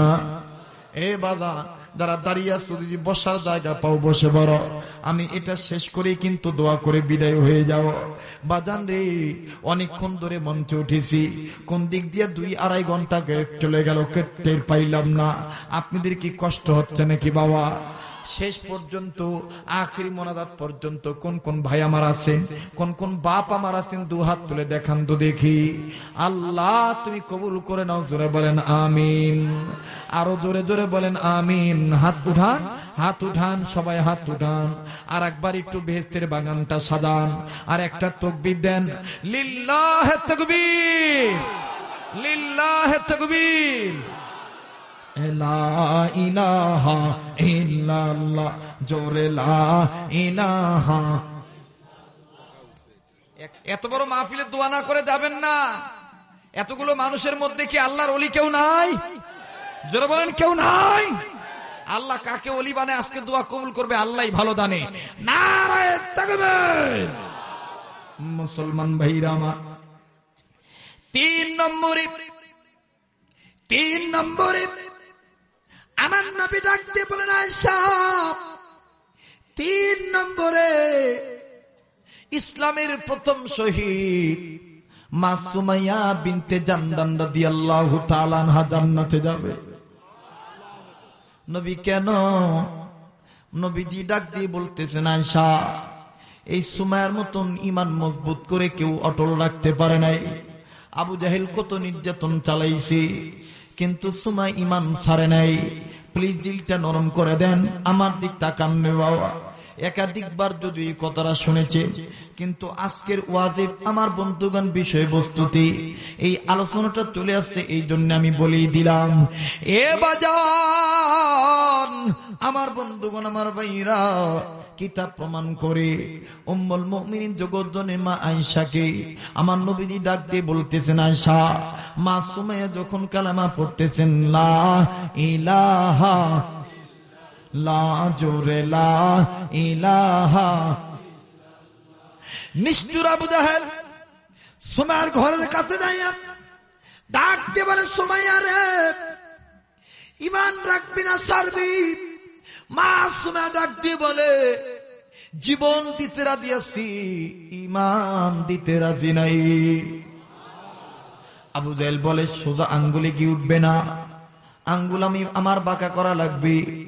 ও আমার সৈন্যরা, সুমাকে টাইনা টাইনা ঘর থেকে বের করো। এবার মা সুমাকে বের করা হলো।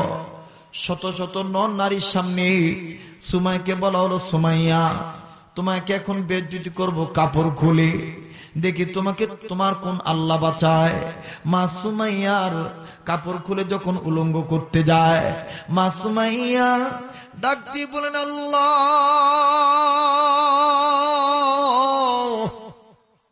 আল্লাহ গো, আমি দুনিয়ার ইজ্জত চাই না, আমি আখিরাতের ইজ্জত চাই। চিৎকার দিয়ে বলেন আল্লাহু আকবার। আবু জাহেল ডাক দিয়ে বলতেছেন, এইভাবে হবে না, ওর 2 হাত টান টান করে ধর, আর ধারালো বল্লমটা আমার হাতে দি। এবার ধারালো বল্লমটা মা সুমাইয়াকে মারার জন্য আবু জাহেল ধারালো বল্লমটা হাতে নিল। এবার আস্তে আস্তে করে অগ্নিশর্মা হইয়া আবু জাহেল মা সুমাইয়ার কাছে যায়। মা সুমাইয়ার কাছে যায় ডাক দিয়ে বলে, সুমাইয়া ঈমান যদি না ছাড়িস, এই বল্লম দিয়ে কিন্তু আমি তোকে আঘাত করব। ও বাজান, মা সুমাইয়াকে হত্যা করার জন্য আবু জাহেল যখন বল্লম ঘুরায়, মা সুমাইয়া ডাক দিয়ে বলে, আল্লাহ।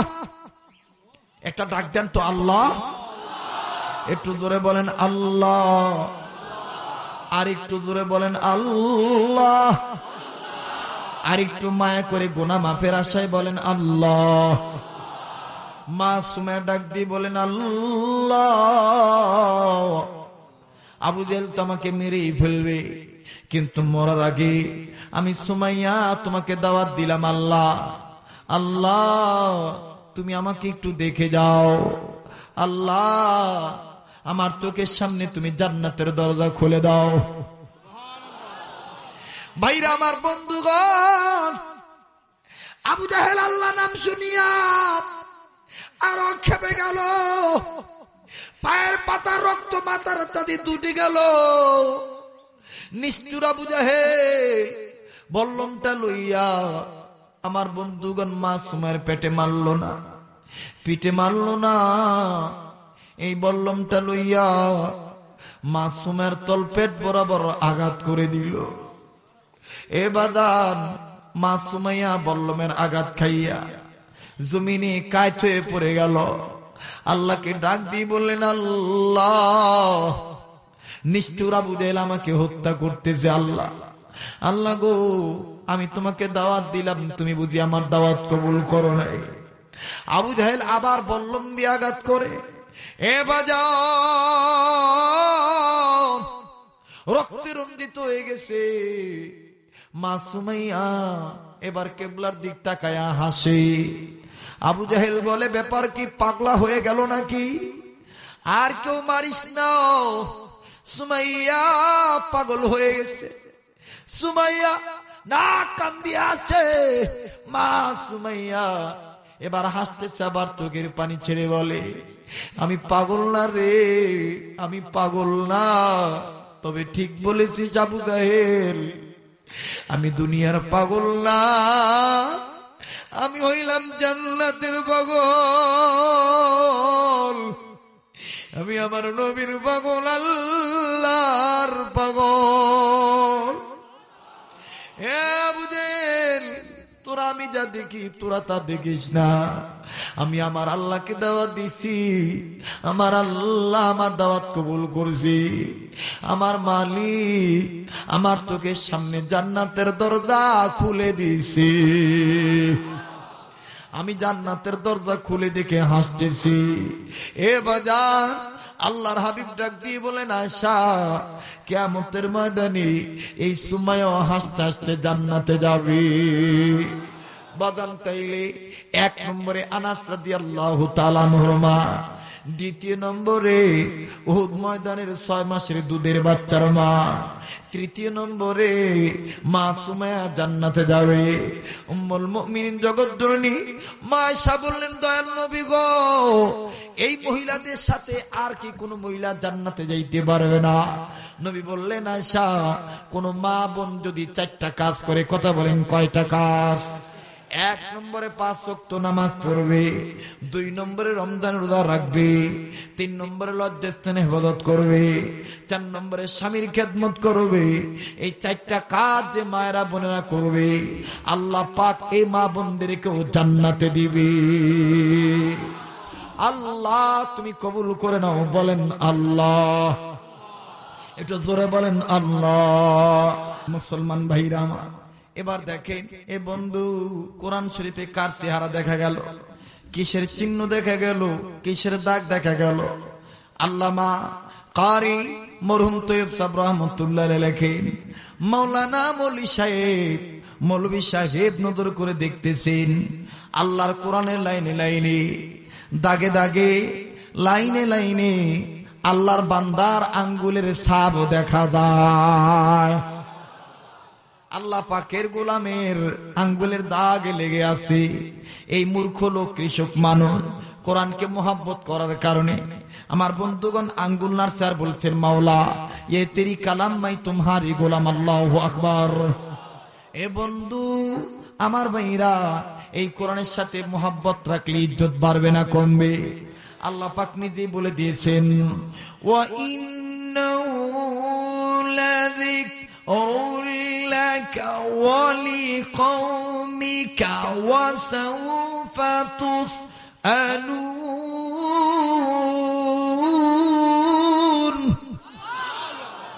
এই কোরআন ইজ্জতের কিতাব করেছেন কে? কাদের জন্য? আমাদের জন্য। কাদের জন্য? আমাদের জন্য। তো বেটা বেটি আলেম আলেমা বানানোর দরকার আছে না নাই? মাদ্রাসায় পড়ানোর দরকার আছে না নাই? আল্লাহ তাআলা কবুল করুক, জোরে বলেন আমিন। আমার ভাইরা, আগামীতে উত্তরবঙ্গে ভরপুর মাহফিল আমার আছে, জায়গায় জায়গায় নাম শুনবেন, আপনারা যাবেন তো? আমি আপনাদেরকে ওয়াজ শোনাবো ইনশাআল্লাহ। রেডিও খুললে দেখবেন কারি মোহাম্মদ উবাইদুল্লাহ হুজুর কত সুন্দর মধুর কণ্ঠে বলে, আল্লাহু আকবার, আল্লাহু আকবার। এই পর্যন্তই সুখে থাকেন।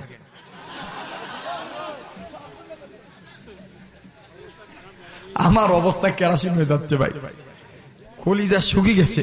বাপরে বাপ, আপনি কি মনে করেন আধা ঘন্টা দাঁড়াইয়া প্রায় 2 ঘন্টার মতন বসিয়া চোখের পলকে সময় গেল, তাই না বাবা? মনে হলো যে কেবলই শুরু করছেন, তাই না? এটাই কবুলিয়াতের লক্ষণ। এটাই কিসের লক্ষণ? কবুলিয়াতের লক্ষণ। আল্লাহ তাআলা কবুল করুক, জোরে কোন আমিন। আর লম্বা নয়, আপনারা মাদ্রাসাটার দিকে নজর রাখবেন। হ্যাঁ, মাদ্রাসার ঘরের কাজ শুরু করছে, আপনারা বাচ্চা কাচ্চা দিবেন এবং মাদ্রাসা নির্মাণের পক্ষে আপনার সহযোগিতা করবেন। আল্লাহ তাআলা কবুল করুক। ভাইও, দাওয়ার সময় আরেকটা দাওয়াত দেই, আপনারা কত টাকা পয়সা কত টাকা নষ্ট করেন, আমার হাতের লিখিত সংকলন করে একটা কিতাব নিয়ে যাবেন, মাত্র 50 টাকা হাদিয়ে দিয়ে। অল্প কিছু কিতাব আছে, কেমন ছিলেন রাসূল সাল্লাল্লাহু আলাইহি সাল্লামের যুগের জান্নাতি নারীরা, কোন মাকে আল্লাহ নিজে পছন্দ করে তার বন্ধু হাবিবকে বললেন, মুহাম্মদ আপনার স্ত্রী আমি চয়েস করছি, সুবহানাল্লাহ। কোন আমি সেই মায়ের নাম কোরআন থেকে এখানে টুকে নিয়ে এসেছি আলেমদের সহযোগিতায়। আপনারা এই কিতাবটা নিয়ে যাবেন। আল্লাহ তাআলা সবাইকে কবুল করুক, জোরে বলেন আমিন। জি, দোয়া হচ্ছে রব্বানা যালামনা আনফুসানা ওয়া ইল্লাম তাগফির লানা ওয়া তারহামনা লানাকুনান্না মিনাল খাসিরিন। রব্বানা যালামনা আনফুসানা ওয়া ইল্লাম তাগফির লানা ওয়া তারহামনা লানাকুনান্না মিনাল খাসিরিন। রব্বানা আতিনা ফিদ দুনিয়া হাসানা ওয়া ফিল আখিরাতি হাসানা ওয়া কিনা আযাবান নার। রব্বানা লা তুযিগ কুলুবানা বা'দা ইয হাদাইতানা ওয়া হাব লানা মিন লাদুনকা রাহমা ইন্নাকা আনতাল ওয়াহ্হাব।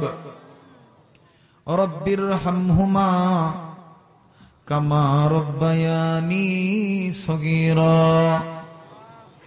রব্বিরহামহুমা কামা রাব্বায়ানি সগীরা।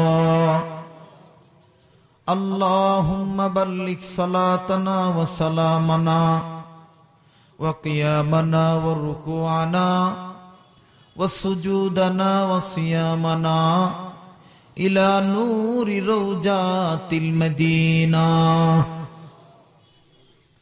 ও মালিক, আমি গরিব, আমি ফকির, তুমি ধনী। আমি দুর্বল, তুমি শক্তিশালী।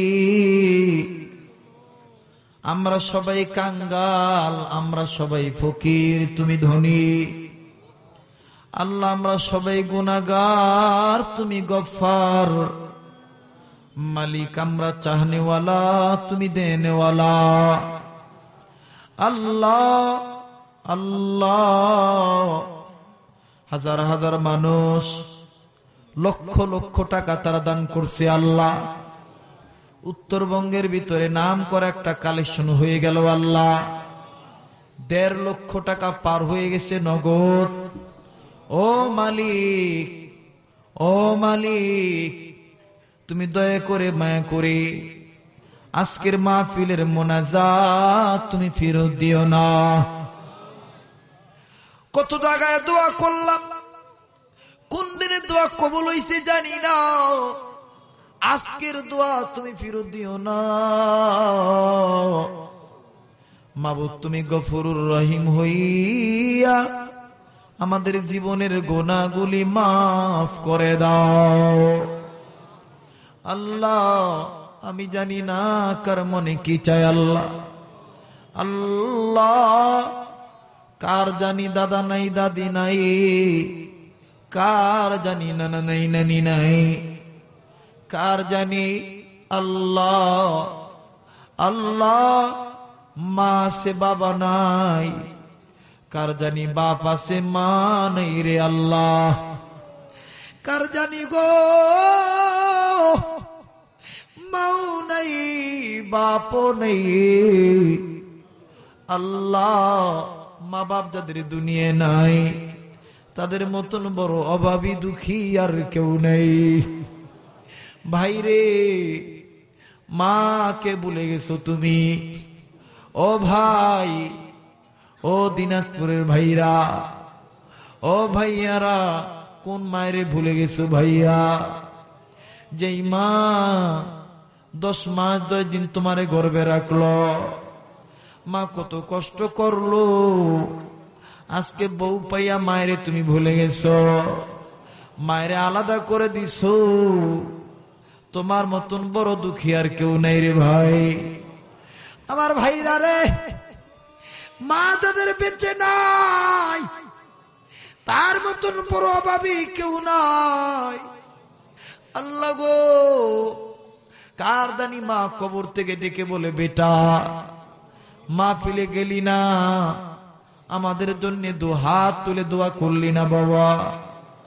ও বাবা, কবরের খবর ভালো না, কবর আইসা খবর পাইলাম সন্তানরা যদি মার নামে বাপের নামে কান্নাকাটি করে, আল্লাহর কাছে দোয়া করি, আল্লাহ মা বাবার কবরে আযাব মাফ করে দিবি। ও বাবু, আমি জানি না কার মা নাই আল্লাহ কার বাবা নাই, মা বাপ যাদের দুনিয়া নাই, মা বাবার কবর জান্নাতের বাগান বানিয়ে দাও। মা বাপ যাদের বেঁচে আছে হায়াত লম্বা করে দাও। ও মালিক, একটা ডাক দেন না আল্লাহ। এ ভাই, যার ডাকতে মজা লাগবে মনে করেন আল্লাহ আপনাকে মাফ করে দিছে, বলেন না আল্লাহ। এ ভাই বলেন না ইয়া আল্লাহ। ও মালিক, তুমি নজর করে দেখো, আলেমরা কান্দে, মাদ্রাসার ছাত্ররা কান্দে,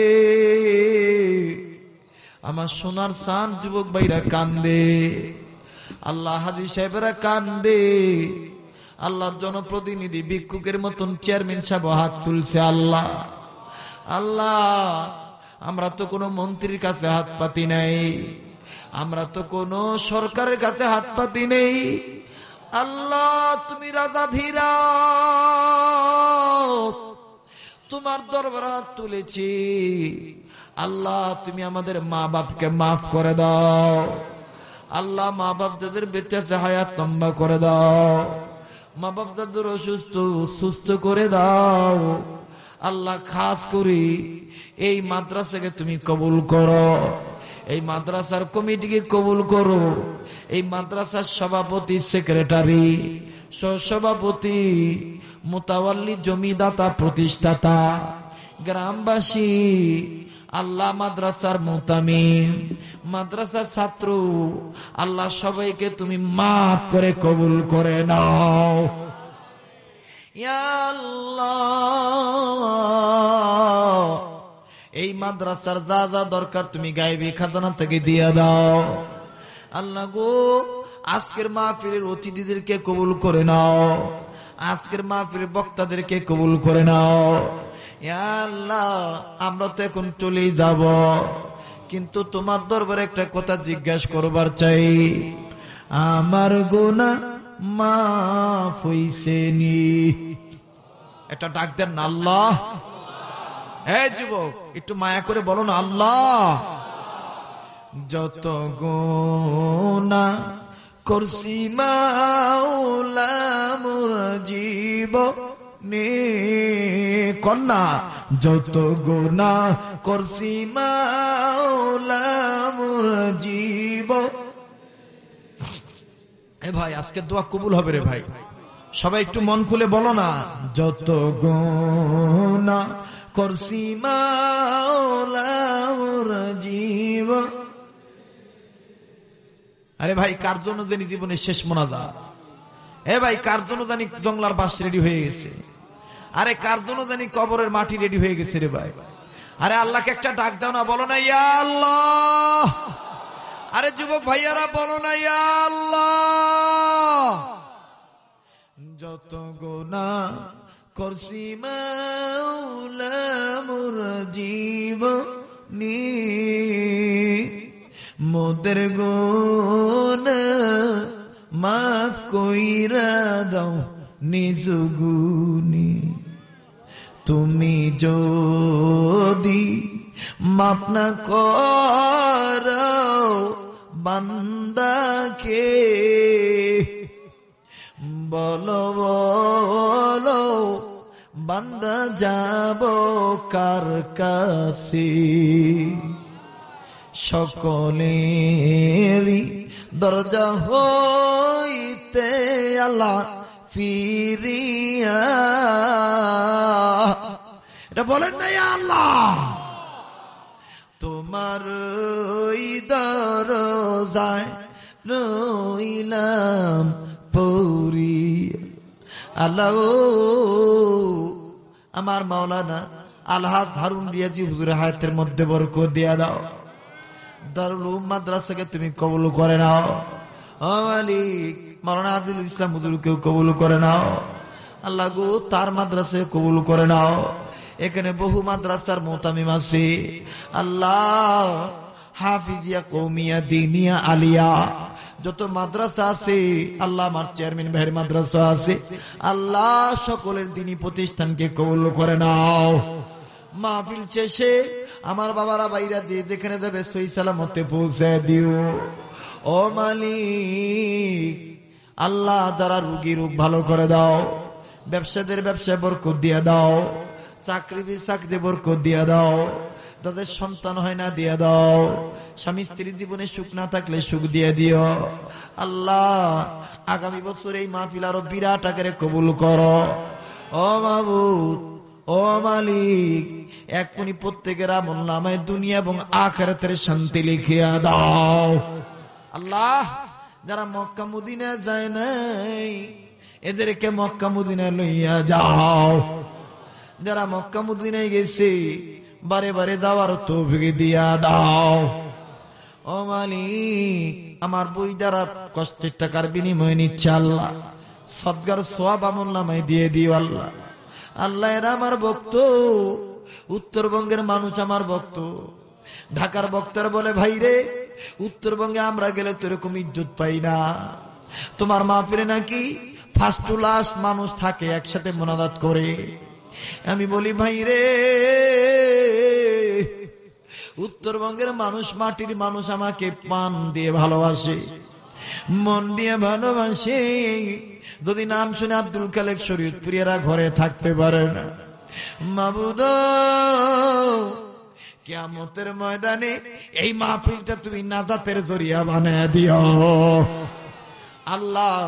আমি আলেম বুঝি না, জালেম বুঝি না, ধনী বুঝি না, গরিব বুঝি না, এক্ষুনি প্রত্যেকের আমল নামায় দুনিয়া এবং আখিরাতের শান্তি লিখে দাও আল্লাহ। যেই পথে চললে খুঁজি তুমি সেই পথে চালাও আল্লাহ। আমাদেরকে শিরক বিদআত থেকে বাঁচাও। সুবহান রাব্বিকা রাব্বিল ইজ্জাতি আম্মা ইয়াসিফুন ওয়া সালামুন আলাল মুরসালিন। আল্লাহ আমার হাতে 200 টাকা করে দিয়া 500 জন লোক আজকে প্রমাণ করে দিছে, 1 লক্ষ টাকা আজকে দিয়ে দিছে আল্লাহ। আল্লাহ আমার বাপ ভাইদের দানকে তুমি কবুল করে নাও, আপন আপন আশা পূরণ করে দাও। যারা ছাত্র ভাই লেখাপড়া ভালো করে দাও, যারা চাকরি করে চাকরিতে বরকত দাও, যারা বিদেশে আছে ভালো রাইখো, যারা বিদেশ যাইতে চাই লইয়া যাইও। সুবহান রাব্বিকা রাব্বিল ইজ্জাতি আম্মা ইয়াসিফুন ওয়া সালামুন আলাল মুরসালিন। মালিক আর একটা কথা বলি, আজকের এই মাদ্রাসার মাহফিল ওয়াদের কাসির তামাম বিশ্বের মধ্যে আলোড়ন করে দিও। বরকতের মালিক তুমি, আপনার একবার বলেন আল্লাহুম্মা আমিন। আল্লাহ তুমি কবুল করে নাও। যেদিন আমাদের নামে মৌতের আল্লাহ ভুলে গেছিলাম, আমার বাংলাদেশের মাজলুম আলেমদেরকে বাঁচাও আল্লাহ। কোরআনের পাখিটারে বাঁচাও। মাজলুম আলেম রে আমাদের মাঝে আবার ফিরাইয়া দাও।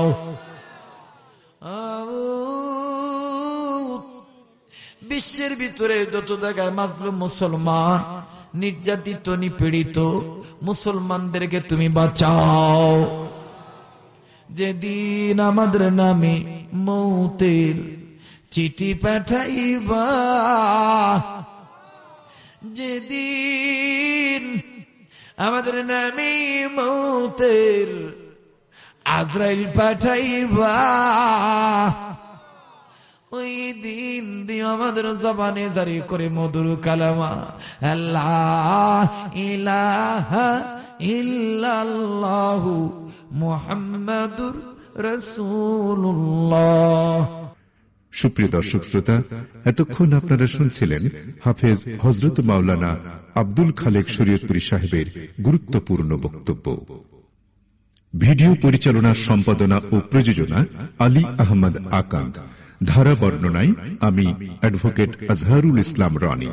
পরিবেশনায় তাহজিব সেন্টার, রাজশাহী। মোবাইল 017120644033। আরো নতুন নতুন ভিডিও পেতে চ্যানেলটি সাবস্ক্রাইব করুন। ভালো লাগলে কমেন্ট করুন এবং লাইক ও শেয়ার করে আমাদের সঙ্গেই থাকুন।